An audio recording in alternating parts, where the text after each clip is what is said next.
こんにちは、ハルトです。9ナーラトリーのポッドキャストへようこそ。今日は本の要約とレビューをします。妄見する組織の作り方、軍事的世界観を抜け出す5つの思考法は、暗殺用女子による現代企業や組織におけるイノベーションと柔軟な発想形成を流すための指南数です。今年、多くの組織が成果主義や上下関係を強調した軍事的世界観さに切りがちですが、本書はその限界を明らかにし、より創造的かつ挑戦的な組織文化を築くための新しいアプローチを提案しています。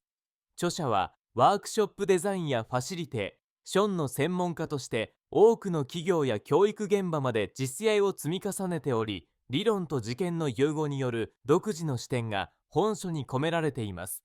現面場で繰り返し相互する失敗のパターンや組織の永直化に郷愁を鳴らし、防戦や試行錯誤こそがイノベーションの源泉であることを説得力を持って論じています。それぞれの思考法が持つ具体的な商用や実験力が数多く紹介されており、読者は従来の常識にとらわれず、自分たちの組織にどのように新たな金を吹き込むかを考えるヒントを得られるでしょう。変わりたい、低地感を大博したいと考えるすべての組織人にとって心強い指針となる一冊です。この本の重要なポイントをお伝えします。まず最初に、軍事的世界観の限界。従来の企業や組織は多くの場合、一式命令系統がはっきりした軍隊的な組織モデルを模しています。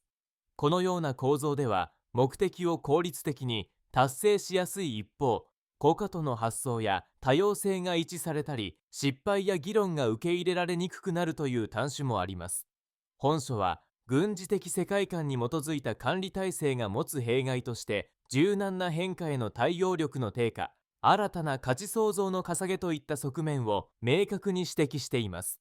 リーダーシップは知見管理だけでなく、メンバー一人一人の自立や創造性をどう引き出すかに麻目すべきとし、懐域的な価値観から多様な価値観へとシフトする重要性が語られます。次に、冒険する組織間の重要性。冒険する組織とは、リスクを恐れずに新しいことに挑戦し、失敗を受け入れる土壌を持つ組織を指します。安楽期は、組織の成長やイノベーションは挑戦と失敗の積み重ねから生まれると考えています。そのためにはメンバーが自由に意見を述べたり、実験的な取り組みを示せる環境が重要です。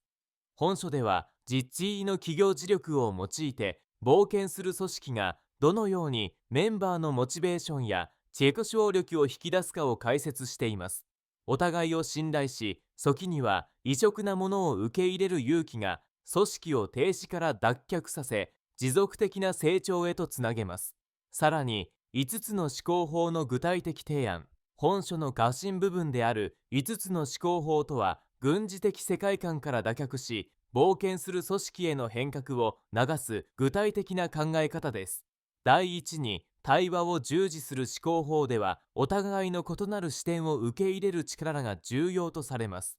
第二に、失敗をポジティブに評価する思考法は、失敗を恐れずチャレンジする姿勢を育む鍵です。第三に、自自立をなす思考法では、個人が主体的に動ける環境づくりが強調されます。第次に、激強する思考法では、社内外を問わず、新しい刺激を取り入れる必要性が指摘されます。そして、チームのに物語を共有する思考法では、組織のビジョンやストーリーをみんなで共有し、共感を生み出すことが大切とされています。そして、実験自力とワークショップの活用。著者の専門であるワークショップデザインの手法が、冒険する組織づくりの実験力として豊富に紹介されています。単なる理論ではなく、実際に職場間やプロジェクト現場まで行われた施策が具体的に試されており、読者は自組織に置き換えて考えやすくなっています。ワークショップでは、異なる立場の人が率直に対話できる社づくりによって、組織全体の一体感と創造力が醸成されます。また、組織変革を進める上で出てくる反発や摩擦への対処法についても、多様な磁力を通じて解説されている点が事件的です。最後に、これからのリーダーと組織の在り方。本書は未来の組織業として権威や上下関係だけにまいこらないリーダー像を提示しています。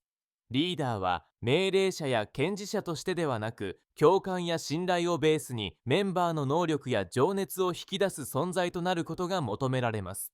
また、一人一人が組織の未来を主体的に考え、冒険と失敗を重ねながら成長していく文化が今後ますます重要になることを強調しています。